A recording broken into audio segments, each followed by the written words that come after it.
കൊല്ലം ഒരു രാഷ്ട്രീയ പാർട്ടിയും സർക്കാരും ചെയ്യാൻ പാടില്ലാത്ത ധിക്കാരപരമായ സമീപനമാണ് CPM സ്വീകരിച്ചതെന്നാണ് KC വേണുഗോപാൽ പറയുന്നത്.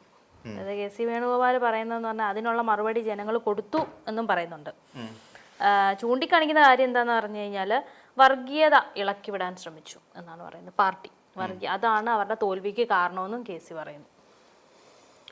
ഇപ്പം ധിക്കാരപരമായ സമീപനം സ്വീകരിച്ചു എന്ന് പറയുന്നതിനെ വളരെ പോസിറ്റീവായിട്ട് നമുക്ക് കാണേണ്ടി വരും. കാര്യം പലപ്പോഴും പിണറായി വിജയൻ എന്ന് പറയുന്ന നേതാവിൻ്റെ ഭാഗത്തു നിന്നുണ്ടായിട്ടുള്ള ചില കാര്യങ്ങൾ അതൊരു പക്ഷേ പലർക്കും ഇഷ്ടപ്പെടാവുന്ന തലത്തിലുള്ള ഒന്നായിരുന്നില്ല എന്നുള്ളത് വാസ്തവം തന്നെയാണ്. ഇപ്പം ഈ പറയുന്നില്ല പത്തനംതിട്ടയിലുണ്ടായ സംഭവം അങ്ങ് വീട്ടിൽ പോയി ചോദിച്ചാൽ മതി എന്ന് പറയുന്ന ചോദ്യങ്ങൾ, അങ്ങനെ തുടങ്ങി ചില കാര്യങ്ങളിൽ പിണറായി വിജയൻ അദ്ദേഹത്തിൻ്റെ ഒരു പലപ്പോഴും അദ്ദേഹത്തിൻ്റെ സ്വാഭാവിക ധാർഷ്ട്യം പുറത്തേക്ക് വന്നിട്ടുണ്ടായിരുന്നു തെരഞ്ഞെടുപ്പ് വേളയിൽ എന്നുള്ളത് സത്യസന്ധമായി നമ്മൾ വിശകലനം ചെയ്യേണ്ടതും വിലയിരുത്തപ്പെടേണ്ടതുമായ ഒരു കാര്യം തന്നെയാണ്. പക്ഷേ ഈ പറയുന്ന ജനങ്ങളോട് ധിക്കാരപരമായി സർക്കാർ പെരുമാറി എന്നുള്ളതിനെ നമുക്ക് അത്ര വിമർശനാത്മകമായി കുറച്ച് കാണേണ്ടി വരും എന്നുള്ളതാണ്. എന്തുകൊണ്ടാണെന്ന് ചോദിച്ചാൽ പൊതുജനത്തോട് സർക്കാർ എപ്പോഴും അനുഭാവപൂർവമായ ഒരു നടപടിയാണ് സ്വീകരിച്ചിരുന്നത് എന്നുള്ളതാണ്.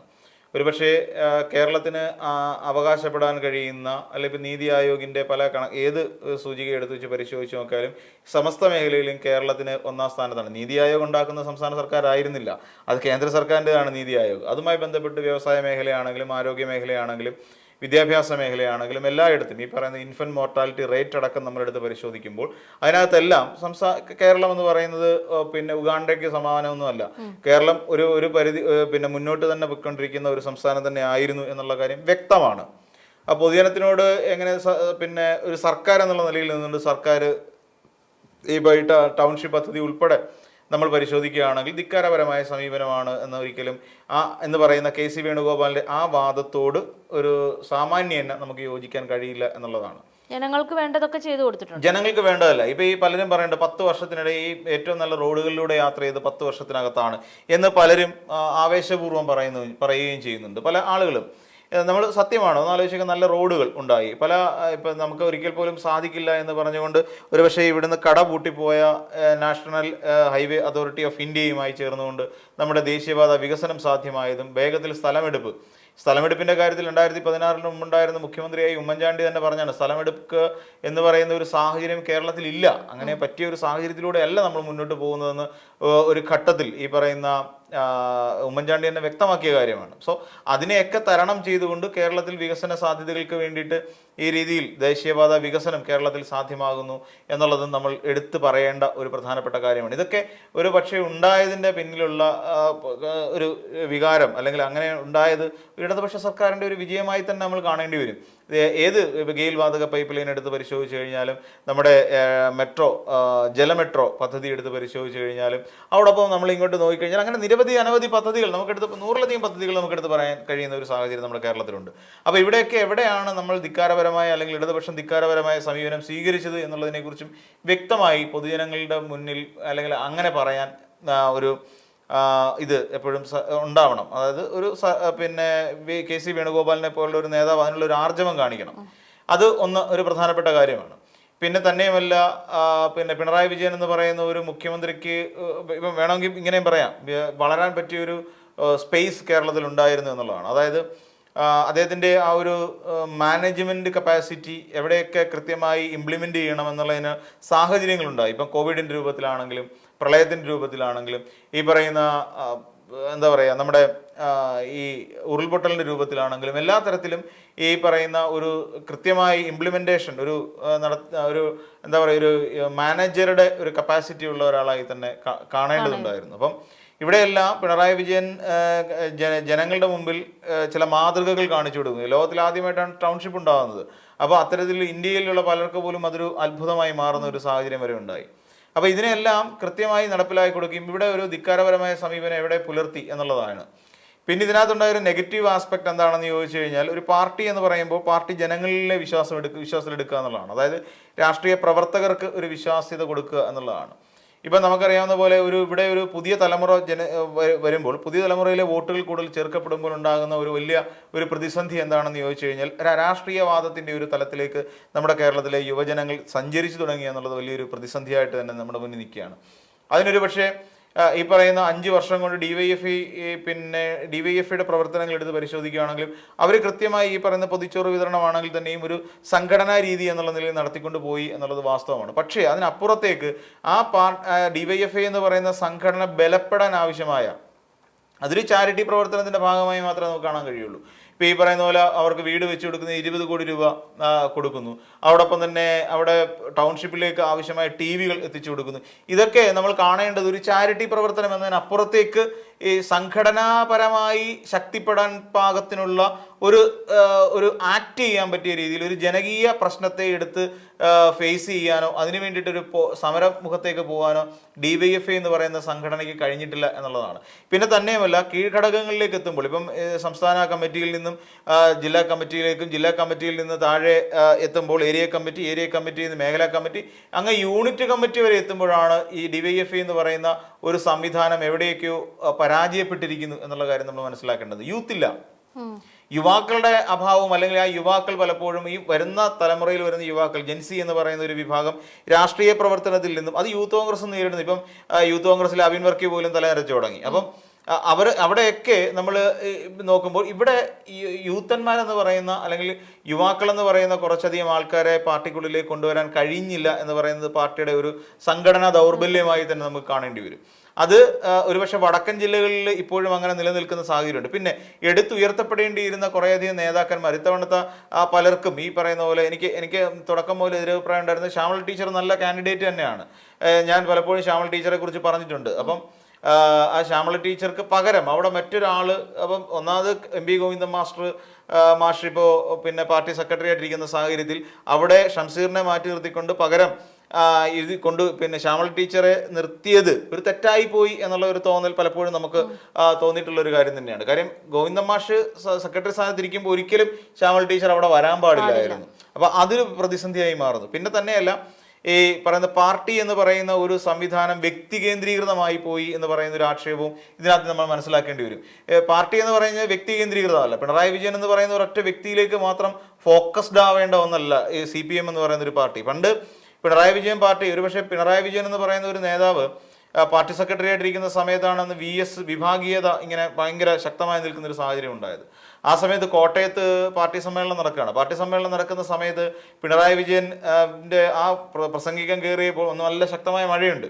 അവിടെ ഉണ്ടായിരുന്ന പാർട്ടി പ്രവർത്തകരെല്ലാം കൂടി കയറിയിട്ട് ഈ പറയുന്ന കസേരകളിൽ എടുത്ത് പൊക്കുകയും അവിടെ നിന്ന് ആകെപ്പാടെ ബഹളമയമായ ഒരു സാഹചര്യം എന്ന് വെച്ചാൽ ആ പാർട്ടിയുടെ സംസ്ഥാന സമ്മേളനം പൊളിഞ്ഞു എന്ന് തന്നെ വിചാരിച്ച ഒരു സാഹചര്യമാണ്. അപ്പോഴാണ് പിണറായി വിജയൻ തലയിൽ ഒരു കർച്ചീഫൊക്കെ എടുത്തിട്ട് നേരെ മൈക്കിന് മുന്നിലേക്ക് പിണറായി വിജയൻ കയറി നിൽക്കുകയാണ്. കയറി നിന്നിട്ട് പറഞ്ഞ് ഇങ്ങനെ കിടന്ന് ആർത്തട്ടഹസിക്കാനും ബഹളം വെക്കാനും ഇത് കള്ളുകൂടി നടക്കുന്ന വേദിയല്ല, ഇത് CPM communist party of India മാർക്സിസ്റ്റിൻ്റെ സംസ്ഥാന സമ്മേളനമാണ് എന്നൊരൊറ്റ വാക്കുകൊണ്ട് ആ കൂടിയിരുന്ന ഒരു വലിയ പുരുഷാരത്തെ നിയന്ത്രിക്കാൻ കഴിഞ്ഞ ഒരു പാർട്ടി സെക്രട്ടറി ഉണ്ടായിരുന്നു. ആ പാർട്ടി സെക്രട്ടറി പിണറായി വിജയനായിരുന്നു.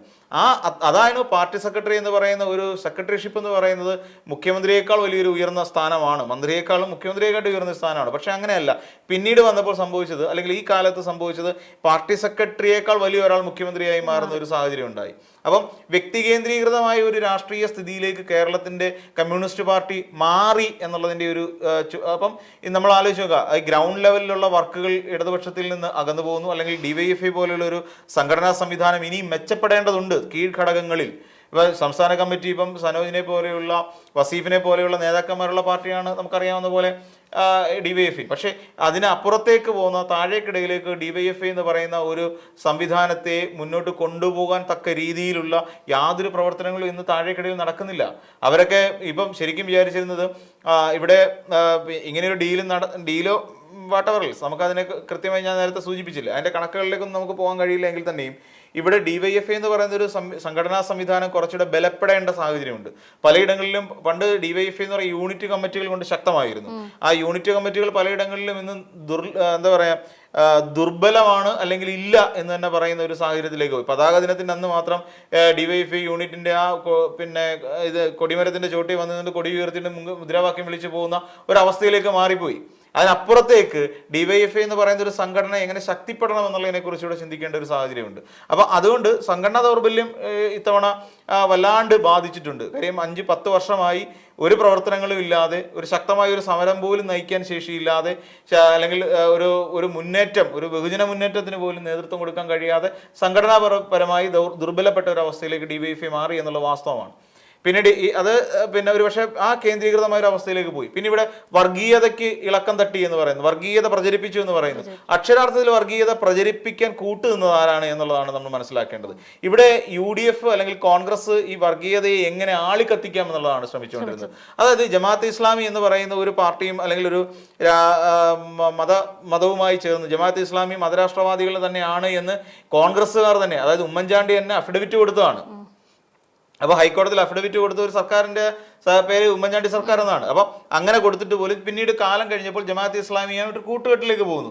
ഇതിനെ ചൂണ്ടിക്കാണിക്കുകയാണ്. അത് ഇടതുപക്ഷം ചൂണ്ടിക്കാണിച്ചപ്പോൾ, അല്ലെങ്കിൽ CPM-ലെ നേതാക്കന്മാർ പിണറായി വിജയനും അടക്കമുള്ള ഗോവിന്ദൻ മാഷ് അടക്കമുള്ള ആൾക്കാർ അതിനെ ചൂണ്ടിക്കാണിച്ചപ്പോൾ ഇത് ന്യൂനപക്ഷത്തിന് എതിരായിട്ടുള്ള ഇടതുപക്ഷത്തിന്റെ സമീപനമാണ് എന്ന് വരുത്തി തീർക്കാൻ ഇവിടെ ഒരു കമ്മ്യൂണലായിട്ടുള്ള ഒരു സ്പ്ലിറ്റപ്പിന് വേണ്ടി ശ്രമിച്ചത് സത്യത്തിൽ UDF ആണ് എന്നുള്ള കാര്യത്തിൽ തർക്കമേതുമില്ല. കോൺഗ്രസ് പാർട്ടി അതിന് നന്നായിട്ട് നിന്നു, നന്നായിട്ട് നിൽക്കുകയും ചെയ്തു. പക്ഷെ അതിന് പിന്നെ LDF-ന് കെണിയായി മാറിയത് ഈ പറയുന്ന, ഞാൻ നേരത്തെ പലപ്പോഴും നമ്മൾ പറഞ്ഞിട്ടുള്ള പോലെ വെള്ളാപ്പള്ളി നടേശനുമായിട്ടുള്ള കൂട്ടുകെട്ട് തന്നെയായിരുന്നു എന്നുള്ള കാര്യത്തിൽ തർക്കമേതുമില്ല.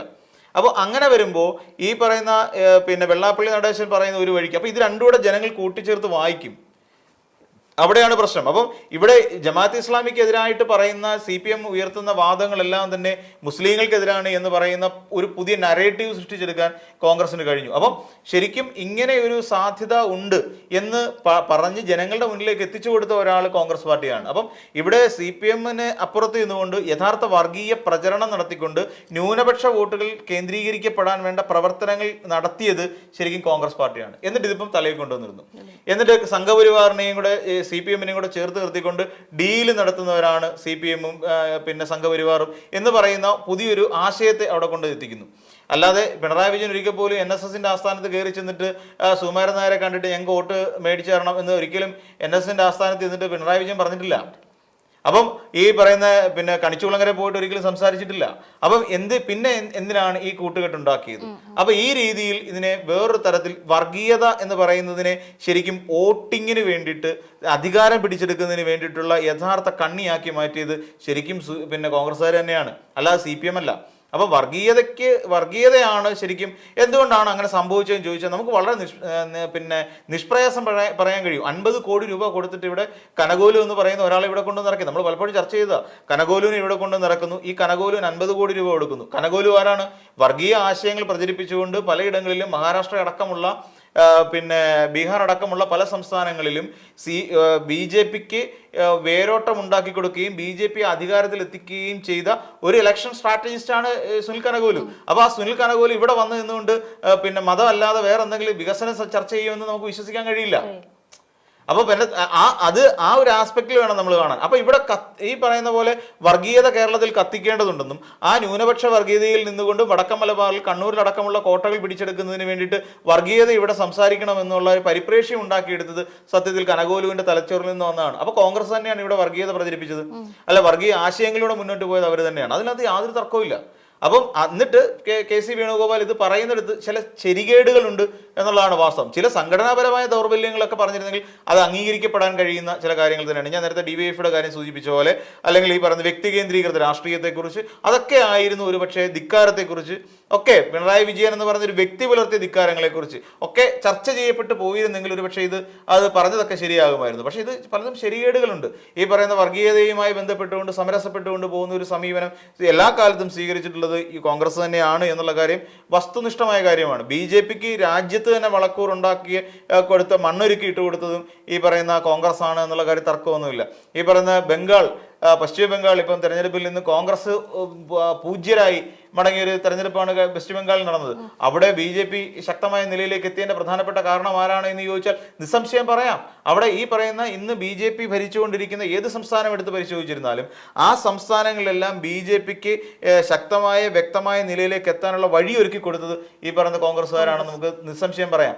ഇന്ന് 3 സീറ്റ് നേടി നിൽക്കുന്ന കേരളത്തിൽ കണക്കെടുത്ത് വെച്ച് പരിശോധിക്കുമ്പോഴും കേരളത്തിൽ എങ്ങനെ BJP ശക്തരായി മാറി എന്നുള്ള ചോദ്യം വിരൽ ചൂണ്ടുന്നത് കോൺഗ്രസിലേക്കാണ്. അപ്പം ഇവിടെ ഒരു വർഗീയ ഫാസിസ്റ്റ് രാഷ്ട്രീയ പാർട്ടിക്ക് വളരാൻ വേണ്ട എല്ലാ രീതിയിലുള്ള ഡീലുകളും ഉറപ്പിച്ചു വെച്ചിട്ടുള്ള ഒരു പാർട്ടിയായി കോൺഗ്രസ് മാറി എന്നുള്ളതാണ് വാസ്തവം.